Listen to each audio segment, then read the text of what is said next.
So we have the book that we ended up choosing tonight is Christmas from Heaven by Tom Brokaw, illustrated by Robert T. Barrett. And this is the true story of the Berlin candy bomber. Okay, so this particular version that I have, I don't think this is, there may be another book about this particular story, but this actual book, like, you know how sometimes, like, The Night Before Christmas, you have multiple illustrators doing it. So there's like a gazillion books of it. This one, there's only one. It's just the one. So it's just that specific author illustrator for like most picture books, what it is. Okay, so here we are on the first page. I'm gonna back up a little bit so hopefully you can see the pictures, and I'm gonna try to do it in a way that all audiences can see because I've got some people on this and some people here. But I think you can see okay, and perhaps in between I'll get a little closer so you can see the pictures a little bit better. But here we go. On Christmas Eve, 1948, somewhere between Wiesbaden and Berlin, a 27-year-old American pilot gazed into the night sky. The heavens were so full of stars it seemed they would overflow and tumble to earth in a brilliant display of Christmas generosity and joy. Hal, as he was known to his crew, wrapped his hands around the yoke of his C-54 cargo plane, packed with 20,000 pounds of flour. This is the real spirit of Christmas, he thought to himself as he guided his plane toward Tempelhof Air Base in West Berlin. Let's see, I'm trying to... There we go. Good enough.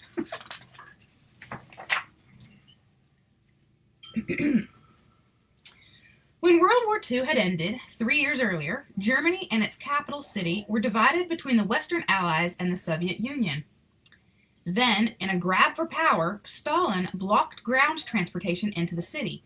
To preserve freedom and keep 2.5 million West Berliners from starving, the United States and Britain began transporting food and other basic supplies by air. Hal was one of hundreds of Americans who participated in the historic Berlin Airlift, dubbed Operation Vittles.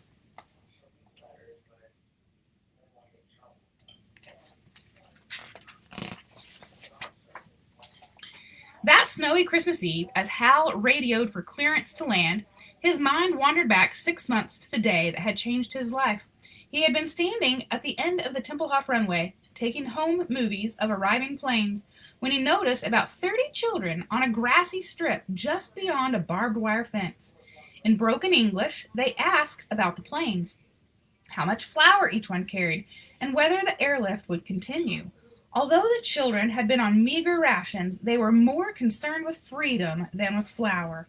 They wanted what Hal had always had, the opportunity to pursue their dreams.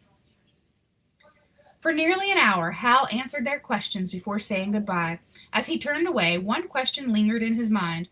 What makes these kids different? All over the world, children were known to beg candy from American servicemen. These children had little to eat and no candy at all, yet they were grateful for what the airlift had given them and asked for nothing. Their gratitude melted Hal's heart. Okay, my battery is on low. I hope it lasts. Okay. Instinctively, he wanted to give something back. Digging into his pockets, he found only 2 sticks of gum. From little things come big things, his father used to say. A broad smile crossed Hal's boyish face. Giving so little to so many could cause a squabble, he reasoned. But a quiet voice within him urged him on. Like 2 sticks of gum? He's like, what can I do? Hal broke the gum into 4 pieces and passed it through the fence. Without a word, the 4 children tore the gum wrappers into strips and passed them to the others. One by one, each small nose was pressed to the paper, breathing in the minty smell. Never had he seen such expressions of joy and wonder, even at Christmas. Hi, Becca. Glad to see you. Better late than never. As Hal watched in amazement, his mind raced. If only I had more to give, he thought. He had his own rations of gum and chocolate. Maybe his buddies would be willing to donate theirs. Just then, another C-54 roared over his head, and an idea formed in his mind. I could drop candy from the air, he said to himself. He quickly explained his plan to the children. When they asked how to recognize his plane, he remembered flying over the family farm back home. I'll wiggle my wings, he announced, spreading his long arms and waving them up and down. The children giggled with delight. Just promise me you'll share the candy, he said. All heads nodded in agreement.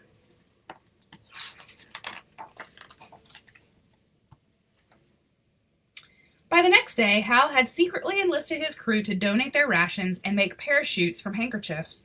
As Hal's plane approached the runway and the grass came into view, he wiggled his wings, and a knot of waiting children exploded, running and jumping in the air.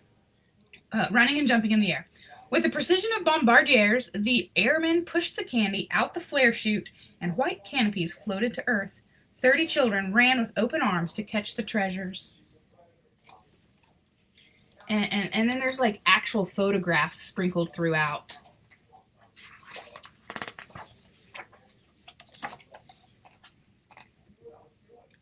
Hopefully you can still see. Hal and his buddies were as excited as the children. The thrill of giving was irresistible. Soon they were dropping parachutes every day, hundreds of them. The press caught on, and reports went out. Mail for Uncle Wiggly Wings began piling up at base operations. Hal found himself standing before his superior, expecting to be court-martialed. But the colonel surprised him. Halvorsen, he said, General Tunner thinks it's a good idea. Soon, hundreds of airmen were donating rations.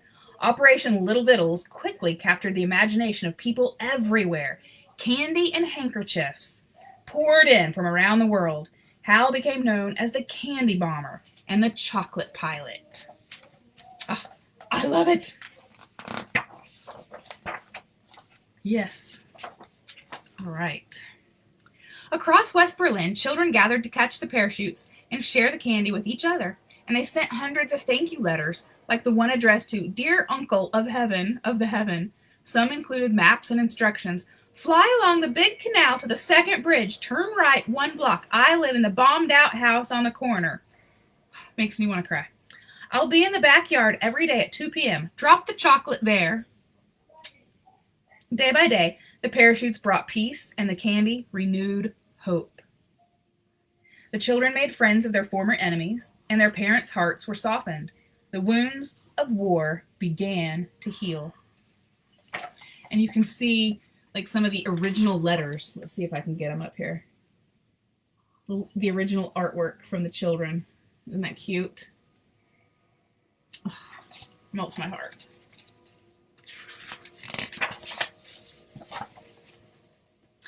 By December, the Little Vittles operation had gathered 18 tons of candy from American candy makers, and 3 more tons came in from private donors.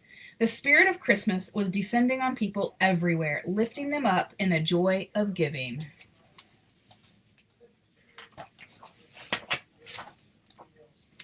That Christmas Eve, the 27-year-old American pilot blinked back tears.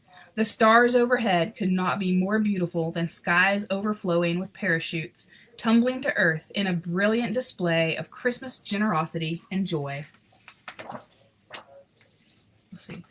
You know how sometimes books, like, they're not quite done, and then, like, you get to the last page and you think you're done? Okay, this is the last page. I didn't want to, like, act like I'm done, and then, like, it has one more page left. His father was right. From little things come big things. Hal, in his cockpit, pulled back on the yoke as his wheels rolled onto the familiar runway. This is the real spirit of Christmas. To give whatever we have, no matter how small the gift. In that moment, Hal Halvorsen prayed for the courage to never give anything less. And so this is just like one of the little white napkin things, parachute, full of candy. Yeah, that's a lot of candy, 18 tons. Have a wonderful evening and good night.